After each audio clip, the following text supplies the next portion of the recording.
comes out, he goes, Mom, you know Dad's in there digging in my butt? Dad goes, do not tell people that! Asher So if you has guys see issues. Jack in jail, it's because Asher's spreading Asher lies. has issues. Mm. I'm Haley. I'm Ty. And I'm Jen. And you're listening to Mania and Manslaughter. Should keep that part in.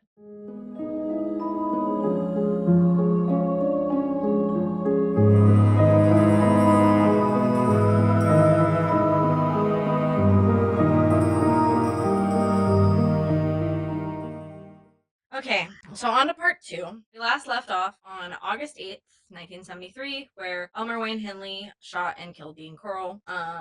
Slayed him. Oh, well, that's the only good thing he's ever done in his life. Because he would have kept killing. He was not caught until he got killed. Which is also baffling because, like, you killed brothers. Like, who the f*** were the cops on these cases? It was the very beginning of the serial killer epidemic. Yeah, like before. Tough. Yeah. So. And No the DNA. term at this time, it was like serial murder. Yeah, this is the epidemic of like the serial killer epidemic of 1970. I'm pretty sure. I could be wrong, but I'm pretty sure is where the name serial killer came from. Okay. So in part 2, we're gonna go into more detail on the night of Corll's death, the convictions, the trials, and then the victims as well. So this part is more in detail about the night of Corll's death. So it's August 7th, 1973, and Wayne Henley invites Timothy Cordell Curley, a 20-year-old guy who kind of knew Dean Corll, to what he calls a party at Corll's house in Pasadena, Texas. Curley really isn't expecting what's coming. He's supposed to be Corll's next victim. But at this point, David Brooks isn't even there. Henley and Curley show up at Corll's place and, well, they drink a little bit, sniff some fumes. You know what I'm saying? Sniff some fumes. Some whippets. Maybe some Sharpies? canisters. Some Sharpies. Sure. Sharpie smells gas. They do. Anyways. If there's a Sharpie around, I'm smelling it. Let me get a sniff. Literally. This is But why it's no, called but Mania. It was wrong. Yeah, it was wrong. It was wrong. Yeah, and exactly. they We're shouldn't have. allowed to sniff Sharpies. They shouldn't have. But to just hang around until midnight. Then they leave saying that they'll be back soon. Instead of heading back straight away, they drive through Houston Heights, and that's when Henley sees his 15-year-old friend, Rhonda Louise Williams. Remember that name. Mm-hmm. She was engaged to one of the victims. Mm. And Henley picked her up. Yeah, right. She had been beaten by her drunk dad that night and decided to run away. She packed a small bag and was hiding nearby. Henley offers her a ride. She agrees. She climbs into Curley's Volkswagen, and together the three of them head back to Corll's house around 3 a.m. on August 8th. When they get there, Corll is furious. He pulls Henley aside and tells him that he's ruined everything by bringing a girl. Henley tries to explain that Williams had nowhere else to go, and eventually Corll calms down a bit. He offers him some beer and some weed, and they smoke, drink, and sniff fumes, while Corll passes out. At some point, Corll goes off to another room, and the three end up passing out. Then Henley wakes up and immediately realizes that something is very wrong. He's tied up. So are Curley and Williams. That'll do it. Yeah. Curley and Williams are also tied. Target! Ladies and gentlemen. Curley and Williams are also tied up. Corll makes it very clear that he intends to kill all three of them. Henley protests and he tries to stall and talk his way out of it, and somehow he does. Henley is freed, but this is where it gets tense. Henley sees an opening. He grabs Corll's .22 caliber pistol, and he finally says no. He shouts at Corll he can't keep letting him hurt his friends, which is crazy considering you strangled some of your friends, but sure. Okay, guys, 20 bodies was enough. Let's stop. Yeah. And now I'm gonna shoot you. You can't keep hurting my friends, even though I killed some of them. Make it make sense. Yeah. But Henley fires. The first shot hits Corll in the head, but he keeps moving. Henley fires again, this time hitting him in the shoulder and torso. Corll stumbles. Henley fires a few more times, and he collapses and dies in the hallway. You can find pictures of his dead body online. Period. Literally all you have to go to is Wikipedia. Nice. I'm not having Caleb upload them to the Instagram for obvious reasons, but if you want to go look at him. He probably untied him because he thought he would end up helping him. Yeah, probably.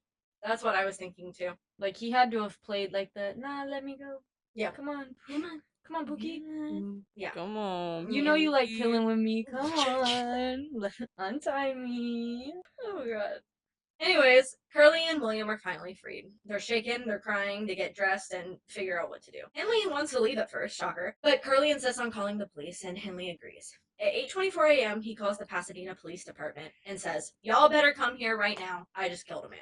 Okay. When police show up at 2020 Lamar Drive, they find the three sitting on a curb. Two of them are crying, and there's a pistol lying nearby.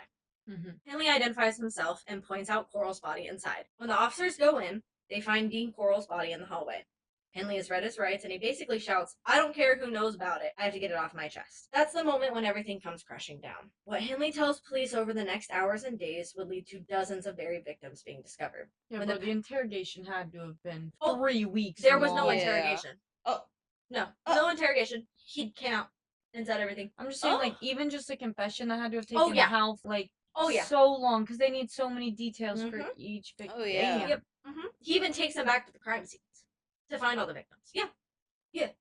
It's crazy. But when the Pasadena police took Henley into custody, it wasn't just to question him about Dean Corll's death. They needed to figure out exactly what had happened that morning. Henley explained straightforward that he had shot Corll in self-defense, and the accounts from Timothy Curley and Rhonda Williams matched his story. At first, detectives believed him, but then Henley started talking about something far worse. For nearly 3 years, he said he and David Brooks had helped Corll lure teenage boys for him to abuse and murder. Henley admitted that he had been involved in abductions and even the torture and mutilation of several victims before they were killed. Most had been buried in a Southwest Houston boat shed, while others were buried in Lake Sam Rayburn, buried at Lake Sam Rayburn and High Island Beach. Corll had even paid up to $200 for each boy Henley or Brooks could bring him. I didn't do the conversion for that one, but yeah. Where's he getting the candy? But I don't know. At this point, I don't even The know. candy company. We're talking, he's killing all these people, $200 a body per. Yeah. Okay. Especially then, that's a lot of fucking money. Yeah. Yeah. I didn't do the conversion, but And that candy was probably 10 cents. Yep. Math ain't mathin'. No. But at first they thought Henley was exaggerating. Maybe this was just a drug-fueled fight that went wrong. They weren't ready to believe there were dozens of murders, but when Henley gave the names of Cobble, Hilligeist, and Jones, they started paying attention. All three were listed as missing at Houston PD, and that was just the beginning. Inside Corll's house, police found thick plastic sheeting on the floor, a plywood torture board with handcuffs and ropes, rolls of plastic, shovel, and a huge hunting knife. Shovel was there. dog You was gotta there? talk. You Your gotta dog talk was to him when you get home. And a huge hunting knife and dozens of other tools. They even found dildos, glass rods, and a rigged transitor radio. All, weird combination. Yeah, really weird combination. All a part of Corll's sick setup. In his van and backyard, crates had human hair and more restraints. Henley's face went pale the first time he stepped towards the boat shed. He staggered outside the door, and that's when police knew that they were about to uncover bodies. I'm sure you had to have been smelling it from 6 miles away. Facts. Fucking Yeah. that many Yeah. bodies in it. Yes. In the Texas heat. Yep. In the Houston heat. Yeah. Caleb, Caleb behind the camera says, "Oh." Henley led them to the Southwest Houston boat shed, where the first bodies were found. Inside, they also discovered a half-strip stolen Camaro, a child's bike, shovels, He had friends. sacks of lime, not actual limes, like Like limestone. lime. Yeah, not actual limes. And doesn't limestone dissolve bodies? Yes. Okay. Oh. And a plastic bag, I think so. I'm pretty sure. Yeah, it does. I'm pretty I just didn't want to sound too confident or then I sound like a killer, but it Yeah. does. It does. Yeah. That scared me. I bumped it. And a plastic bag full of teenage boys' clothes. Two prison trustees started digging. I don't know why I worded it like that. Two prison guards, started digging through the soft lime-soaked earth and soon uncovered a blonde teenage boy wrapped in clear plastic and buried beneath lime. Soon after, more victims were unearthed, mostly wrapped in plastic, some shot, others strangled, their necks still bound, evidence of sexual torture and other horrific details that I left out because it's so much. If you want to go find the details, you can do it yourself, but I get into some really deep details next, but it's bad. Investigators found that many of the boys had been sodomized, beaten, and tortured, pubic hairs plucked, genitals chewed, objects inserted into rectums, even glass rods into the urethra. Oh my god. Yeah. I told you, it was bad. And these are I left out so many details. Yeah. Rags had been stuffed into mouths, tape wrapped around faces, and so on and so forth. The first victim's tongue had been forced to protrude over an inch beyond his teeth. And the third victim's jaw was so agape that investigators thought that he had died screaming. Yeah. At 11:55 p.m., 8 bodies had been recovered. Mention you He made the call to police at 8:24 a.m. This is all in one day. Yeah. 8 bodies had been recovered, but the search paused until the next day. That evening,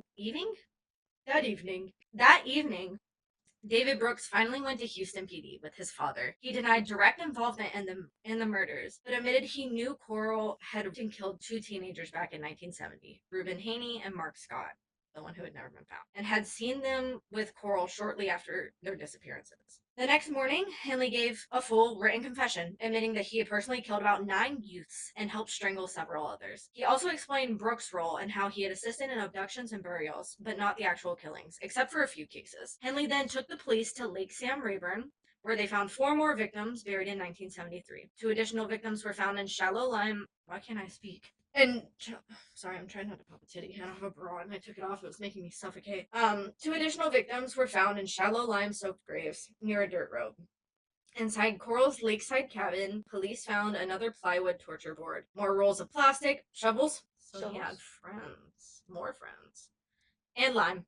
Everything Corll had used to prepare for his crimes. Over the next few days, the boat shed yielded 9 more bodies, some showing severe sexual mutilation. 2 were identified as Donald and Jerry Waldrop, boys who had disappeared in 1971. On August 10th, police recovered 2 more at Lake Sam Rayburn. The same day, Henley and Brooks helped police locate 2 more graves at High Island Beach. By August 13th, the final count had reached 27 victims, the largest known killing spree in American history at the time, surpassing Juan Corona's 25 murders in California. Later, DNA identifications brought the total to 28 victims.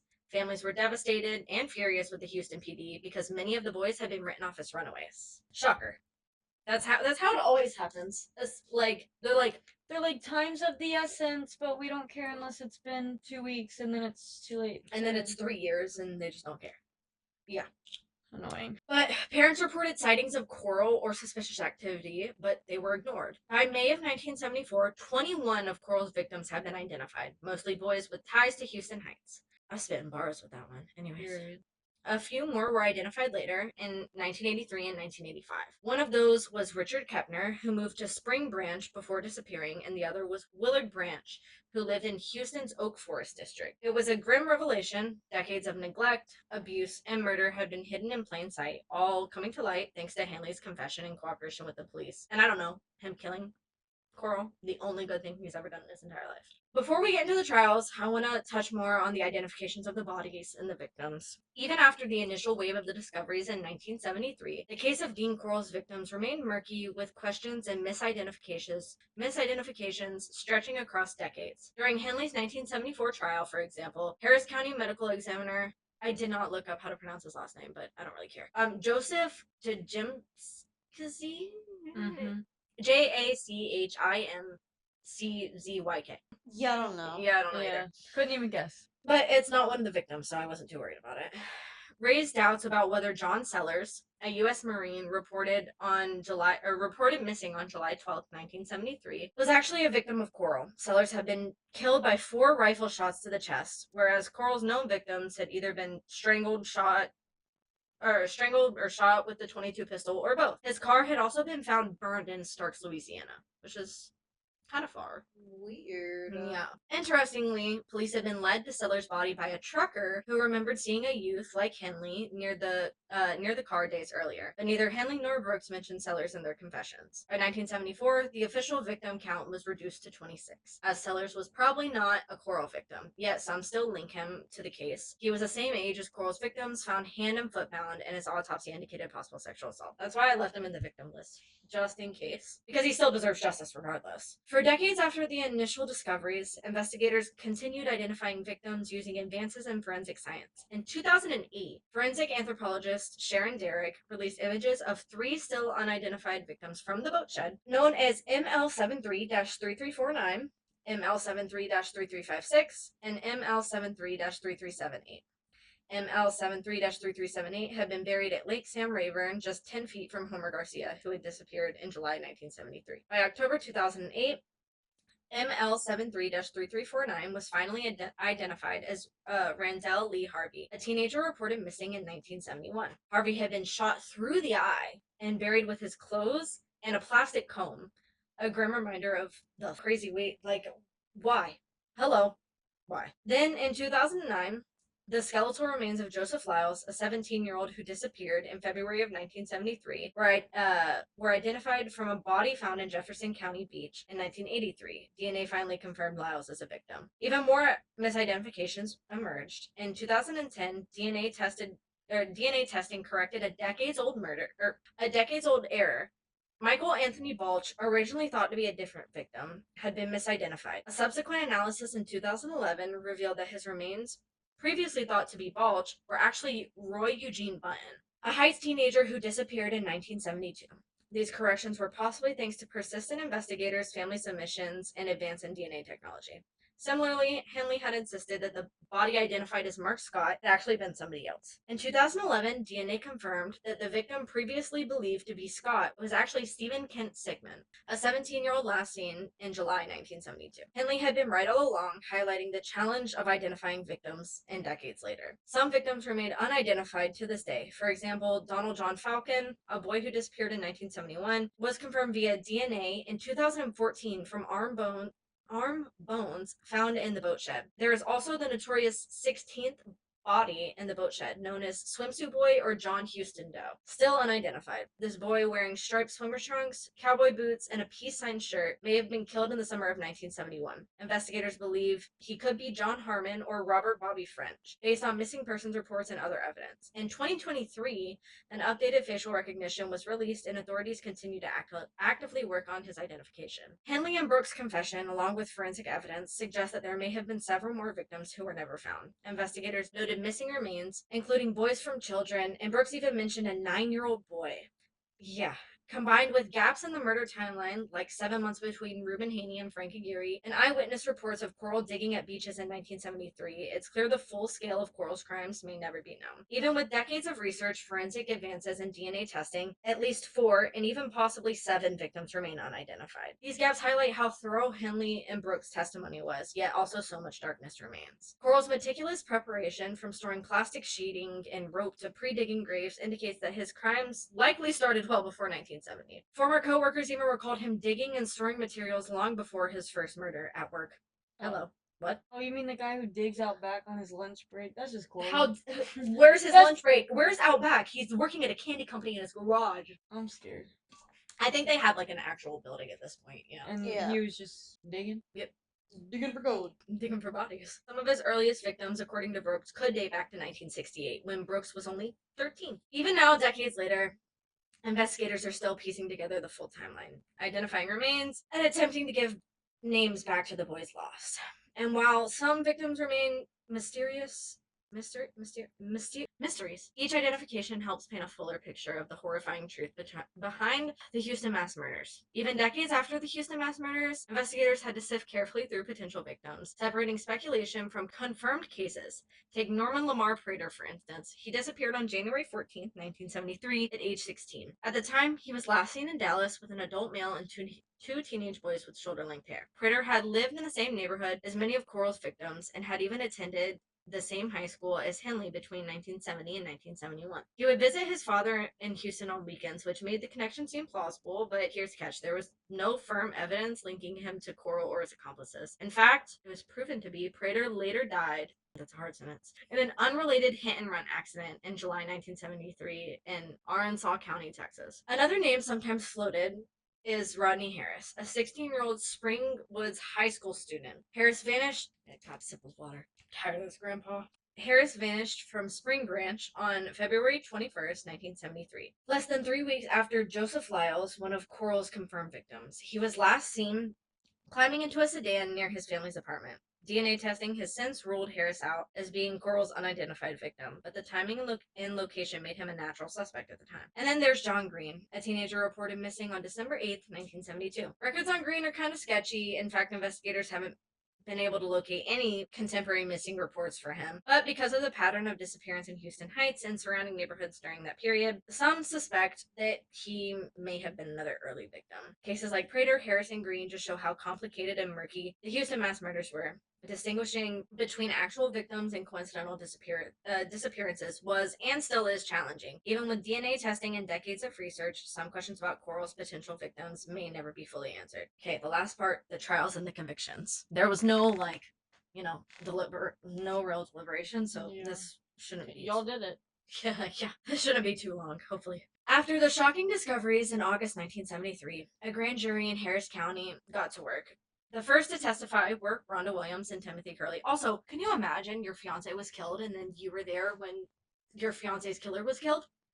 Like, Talk about full crazy. circle. Yeah, talking about full circle. Anyways, the first to testify were Rhonda Williams and Timothy Curley, who recounted the events of August 7th and 8th, the night of Dean Corll's death. William Rittinger, another survivor of Corll's abuse, shared his experience at Corll's Schuyler Street house, if that's how you pronounce it. Investigators also testified explaining Henley and Brooks' confessions and the exhumation of the victims' bodies. After more than 6 hours of testimony on August 14th, Henley was indicted on 3 counts of murder and Brooks on 1 count. Bail was set at $100,000 for each. Henley wasn't charged with the death of Corll. Prosecutors later ruled it as self-defense by the end of the grand jury investigation. Henley faced 6 murder charges and Brooks 4. Both would reject pretrial offers for life sentences in exchange for guilty pleas. So Henley's trial, he went to court in San Antonio on July 1st of 1974, charged with 6 murders committed between March 1972 and July 1973. Henley didn't testify on his own behalf, and his defense called no witnesses. The prosecution, however, brought 24 witnesses and 82 pieces of evidence. Okay. Including Corll's torture board and one of the boxes used to transport victims. Inside that box, police had found hair from both Cobble, one of the victims, and Henley. One of the most harrowing parts of the trial was Henley's own written confession. He had described luring Cobble and Jones to Corll's house, where they were tortured. The boys were forced to fight each other on the torture board with the promise that the winner would survive. Yeah. After hours of brutal violence, Cobble was tortured and shot to death, and Jones was then tortured and strangled. Several parents had to leave the courtroom as the grisly details were read aloud. Yeah, absolutely. Sorry, y'all can't leave. It's not a courtroom, it's a garage. Y'all are stuck with this. We stuck. You're stuck. By July 15th, closing arguments were presented. The prosecution asked for life imprisonment, while the defense sought not guilty verdicts. I don't know how you seek a not guilty verdict when they confessed. Hey, remember all those bodies I showed you? And Come on. And that you didn't bring any evidence. You called no witnesses. Let me go home. Yeah, exactly. The jury deliberated for 92 minutes. That's it. Or not that's it. That's way too long for this. Yeah, we need about 36 seconds. Yes. They deliberated for 92 minutes before finding Henley guilty on all 6 counts. Unless they were all just in there being like, oh, what? If it was just for, like, just to be like, yo, what? It definitely could have been. But on August 8th of 1975, shocking 2 years since he killed Dean Corll, he was sentenced to 6 consecutive 99-year terms, totaling 594 years. Damn. Period. Henley appealed, citing issues like media presence in the courtroom, the trial location, and was granted a retrial in December of 1978. Yeah. Granted, a retrial. Well, retrial's not that really, it's important, I but... would have just been like, bro, shut up. Yep. Well, we're not doing this again. They practically were like, shut up. As they should. The retrial began in Corpus Christi on June 18, 1979. Again, Henley's attorneys challenged the admissibility of his written statements and called no witnesses. The retrial lasted 9 days, and the jury deliberated for just over 2 hours. Still way too long. After convicting him again on all 6 murders, but this time the sentences ran concurrently. 6 99-year terms, so that just meant 1 99-year terms, or 1 99-year term, because it was... Either way, you're dying in there. Yeah, exactly. Literally. Let's talk about David Brooks. He went to trial in Houston on February 27, 1975. Brooks had been indicted for 4 murders, but was only tried for the June 1973 murder of 15-year-old William Ray Lawrence. Brooks' attorney tried to argue that Corll, to a lesser degree Henry, were the ones actively committing the murders. But the prosecution painted a different picture, saying Brooks was in on the killings from the start, describing him as a cheerleader of the crimes. Yeah. The cheerleader? Also, like, encourager. Bringing in no evidence, and their best bet would have been to argue like we were also victims of him. We were scared. Exactly. They really showed up and just said like, yeah, because they were. Both of them were victims of him. Yeah, like if they, which obviously you could have stopped way sooner or called the cops way sooner, but you're a child. It was a grown man telling you guys to do these things, paying you to do them. Why did we show up so unprepared? And that's the thing. Brooks lured Henley in. Henley was supposed to be one of the victims. Yeah. So yeah, makes no sense. Makes no sense. Interesting. Yeah, they should have done. Do better. Yeah. Do better. Well, only one of them can do better right now. One of the 3. Anyways, the jury deliberated for 90 minutes. Hey, Still way too long. Mm-hmm. Before finding Brooks guilty of Lawrence's murder, he was sentenced to life in prison. He showed no emotion, no emotion in court. Though his wife, he had a wife, hello, who would want to marry that? Anyways, reportedly burst into tears. Brooks appealed, claiming his confessions were taken without properly being informed of his rights. But the appeal was dismissed in May of 1979. Yeah, because what? As for where they ended up, Henley is currently still alive, serving his life sentence at the Mark Stiles unit in Jefferson County, Texas. Ain't nobody killed him yet? Nope. But I wonder if they're nicer to him because he was a victim too and wasn't. I wouldn't. I mean, yeah, but I'm saying, like, usually people who murder kids are definitely getting killed in prison. Yeah. So he had to have played, like, the sob story of I was also... He's got to. I was a victim too. Yeah. He's got to. But he's been denied parole repeatedly because he's eligible for, or like he could be out. Most recently, he was denied in November of 2025. So wow. Extremely recent. This is being filmed in January of 2026, so very recent. Brooks served his life sentence at the Terrell unit near Rocheron, Texas. He told me how to pronounce it earlier. I don't know. He died of COVID-19 complications at a Galveston hospital on May 28th, 2020, at the age of 65, and was buried. You want to go spit on his grave? Thanks, Kobe, Hypothetically. for the layup. Facts. For the layup is crazy. But this is where he's buried, if you want to hypothetically go spit on his grave. Hypothetically. At Captain Joe Bird Cemetery in Walker County. Alright, so now we're going to get on to the last theory. And then we're done. It's a short theory. There are some theories about this whole thing possibly being connected to a national sex ring. Tracks. Yeah. Even after... Was he on the Epstein files? Let's check. Probably. Well, they're 30 days overdue. So the Epstein files are 30 days overdue. So, yep. To be released. So, the world may never know. Like a Tootsie Pop. The world's gonna blow up. Yep. It already is. Anyways. It's not funny. No, it's not.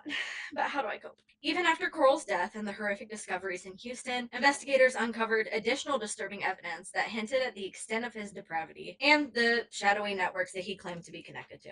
Sip of water so I don't pass out. You okay? Yeah. Sorry. She was thinking. She was. Don't think too hard. Almost formed a thought. Almost. In February of 1975, the Houston Police Department discovered a large cache of pornographic photos and films. These depicted boys as young as 8, most of them from the Heights neighborhood. Of 16 individuals depicted, 11 had already been identified as Corll's known victims by the time. Oh yeah, he was so nice. The other children had reached the age of consent by the time authorities questioned them, indicating the material had been collected over many of years. This raised the unsettling possibility that Corll's claims that he was associated with a Dallas-based organization which bought and sold boys, why would he claim that anyways, may have been contained. Yeah, like hello. And then he was killed. I don't know how he claimed that, but may have contained some truth. While nothing directly links Corll to this wider network, the discovery did lead to the arrest of 5 individuals in Santa Clara, California, including Roy Ames, a known producer of child pornography. He doesn't have it, he produces it. Yep. Police found... Okay. Yeah. Okay, Dan Schneider reference. Facts. Police found Ames' name in Corll's wallet. So, there's another connection. Interestingly, Houston police chose not to pursue any direct connections between these arrests and Corll's murders. One officer repeatedly said that the families of Corll's victims had suffered enough. And I mean, they got justice at that point, so they suffered enough, I mean, I guess. But it wasn't just Houston. On August 15th, 1973, just 2 days after the last bodies of the Houston mass murders were recovered, investigators in Dallas raided a nationwide homosexual procurement ring run by John David Norman. Police seized a card system containing up to 10,000 names of individuals across the U.S., including personal details of teenage boys allegedly exploited by the ring. File? Facts. The gay Epstein file. Okay. Yeah, 10,000 names is crazy. Yeah. However, there's no conclusive evidence that Corll ever used this network to obtain victims. Neither Brooks nor Henley ever mentioned meeting anyone from this organization. Why are we believing them? Yeah. I don't know. Nor seeing any of the victims photographed or released from the devices Corll used to restrain them. Still, the arrest in Santa Clara suggests that there may have been some kernel of the truth to Corll's claims. Brooks had told police that Corll once mentioned burying some of his earliest victims in California, and while that's never been verified, it hints at a chilling possibility that Corll's crimes may have been may have had connections beyond Houston. The Houston mass murders left 27 confirmed victims and likely more shattered lives left behind. While Henley remains in prison and Brooks died in 2020, and Corll was stopped only by Henley's desperate act. It's a chilling reminder that evil can hide behind ordinary faces and that the victims that were stolen too young must never be forgotten. And that is the story of Dean Corll, the Candyman killer. You see why I couldn't fit it into one part? Yeah, that was a lot. Yeah. A little heavy. It was really heavy. We probably should have done, well, if it wasn't so late, we probably should have done the headbands thing afterwards for a little palate cleanser. But yeah, that's the story of Dean Corll, the Candyman killer, who was, because he's dead. Woo, god awfully tough. I just want to know how he went under the radar. Just like Jen's case, how did he go under the radar for so long? He was only found out to be a serial killer when he was killed by his accomplice. Because police officers suck. Yeah, the popo sucks. Bad. Yeah, Bad at their job. Yeah, especially in the 1970s. Yeah, because they could easily ignore follow-ups. Because nowadays, like, people will send in Ring doorbell cameras, security footage. It's harder for them to be negligent and ignore. Mhm. Back then, you could just be like, meh, someone said she saw something, but meh. Yeah, and Who knows? they listed almost all of them as runaways, and some of them were their friends, and they called their parents to say like, "Hey, don't worry about me. I found a job," or So some of them weren't even listed as technically missing. Yeah, Jen's face. Ugh. Yeah. Anyways, that's the story of Dean Corll. Step story of Dean Corll. That is really Yeah. tough. Okay. Anyways, follow us on Instagram and All of it. Facebook and Patreon. Spotify, Patreon. Subscribe to the Patreon so you get Patreon exclusive episodes, and Spotify and Apple Music, anywhere you listen to your podcasts. Yeah, anywhere, everywhere. That's where we are. Anywhere, everything. Wanna love you, torture for the mercy. Yes. Okay. What she Alright. said. Yep. Okay. We'll see you hopefully next week. Bye. Bye. Bye.